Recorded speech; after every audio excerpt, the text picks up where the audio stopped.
স্পষ্টভাবে জানিয়ে দেই, এই যে সিকিউরিটি রিস্কের কথা বিবেচনা করে ভারতে বিশ্বকাপ না খেলা, এটা আমাদের সরকারের সিদ্ধান্ত। আজকে আমি বাংলাদেশের জাতীয় দলের যে ক্রিকেট প্লেয়াররা আছে ওনাদের সাথে আমাদের বোর্ডের প্রেসিডেন্ট আমিনুল ইসলাম বুলুল ভাই, আমাদের সিনিয়র একজন ক্রিকেট বোর্ডের কর্মকর্তা ফাহিম ভাই, আমাদের সচিবকে নিয়ে বসেছিলাম। আমি ব্যক্তিগতভাবে ক্রিকেটের অনেক বড় একজন ভক্ত। আমি বাংলাদেশ ক্রিকেট টিমে লিটন আছে, মিরাজ আছে, নাজমুল আছে, সোহান, তামিম, সবারই ভক্ত। তো স্বভাবতই আমরা সবাই চেয়েছি আমরা যেন বিশ্বকাপ ক্রিকেট খেলতে পারি, আমরা যেন টি-20 বিশ্বকাপ খেলতে পারি, কারণ আমাদের ক্রিকেটাররা এটা কষ্ট করে অ্যাচিভ করেছে। কিন্তু আমাদের যে নিরাপত্তা ঝুঁকি ভারতে খেলার ক্ষেত্রে, সেই নিরাপত্তা ঝুঁকি পরিস্থিতির কোনো পরিবর্তন ঘটে নাই। আমাদের যে নিরাপত্তা ঝুঁকির যে আশঙ্কা তৈরি হয়েছে, এটা কোনো বায়বীয় বিশ্লেষণ বা ধারণা থেকে হয় নাই, এটা একটা সত্যিকারের ঘটনার থেকে হয়েছে, যেখানে আমাদের দেশের একজন সেরা প্লেয়ারকে উগ্রবাদীদের কাছে মাথা নত করে ভারতীয় ক্রিকেট বোর্ড তাকে ভারত থেকে বের করে দিয়েছে, সোজা কথা বের করে দিতে বলেছে। তো এখন আইসিসি যে টুর্নামেন্টটা তো ভারতেই হবে।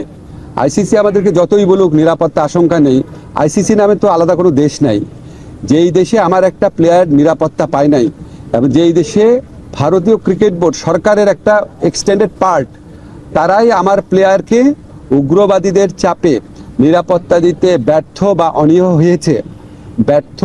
অনীহ হয়েছে, সেই দেশেই খেলা হচ্ছে। সেই দেশের পুলিশ, সেই দেশের সিকিউরিটি এজেন্সিরই দায়িত্ব হবে ক্রিকেটারদেরকে নিরাপত্তা দেওয়া। তো আমরা তাহলে ওই ঘটনার পরে কি এমন চেঞ্জ হয়েছে ভারতের, যে আমরা ভাবতে পারবো যে ভারতে আবার কোনো উগ্রবাদী আস্ফালন হবে না, এবং ভারত আমাদেরকে মুস্তাফিজকে নিরাপত্তা দিতে পারে নাই তো কি হয়েছে, আমাদের ক্রিকেটারদের, আমাদের সাংবাদিকদের, আমাদের দর্শকদের সবাইকে নিরাপত্তা দিতে পারবে? এটা আমরা কিসের থেকে কনভিন্সড হব? আমাদেরকে এই বিষয়ে কনভিন্স করার জন্য আইসিসি কোনো চেষ্টা করে নাই। আইসিসি আসল যে ইনসিডেন্ট সেটাকে বাদ দিয়ে তার স্ট্যান্ডার্ড যে সিকিউরিটি প্রসিডিউর সেগুলো নিয়ে আলোচনা করেছে। যেখান থেকে গ্রিভান্সটা, সেই ঘটনা নিয়ে আইসিসি কোনো স্ট্যান্ড নেয় নাই ঠিক মতো। এমনকি ভারত সরকারের পক্ষ থেকে যে আমাদের কনভিন্স করানোর চেষ্টা করা যে যেই ঘটনাটা ঘটেছে মুস্তাফিজের ক্ষেত্রে এটা একটা আইসোলেটেড ঘটনা, বা আমরা এটার জন্য সরি, আমরা এই ব্যবস্থা নিচ্ছি, তোমাদের দর্শক, তোমাদের সাংবাদিক, তোমাদের খেলোয়াড়দের জন্য কোনো রকম যোগাযোগের চেষ্টা করে নাই, কোনো রকম কনভিন্স করার চেষ্টা করে নাই। ফলে আমাদের ডিসিশন পরিবর্তন হওয়ার কোনো রকম স্কোপ নাই। আমরা এখনও আশা করব, আমরা মনে করি আমরা আইসিসি থেকে সুবিচার পাই নাই, আমরা এখনও আশা করব আইসিসি সুবিচার করবে। আমাদের যে বিশ্বকাপ খেলার যে অধিকার, যেটা শ্রীলঙ্কাতে আমাদের খেলার সুযোগ রয়েছে, এরকম বহু নজির পৃথিবীতে আছে যে অন্য একটা ভেন্যুতে সিকিউরিটি রিস্কের কারণে খেলা হচ্ছে। আমাদের এখানে জেনুইন সিকিউরিটি রিস্ক আছে, আমরা এখনও আশা ছাড়ি নাই।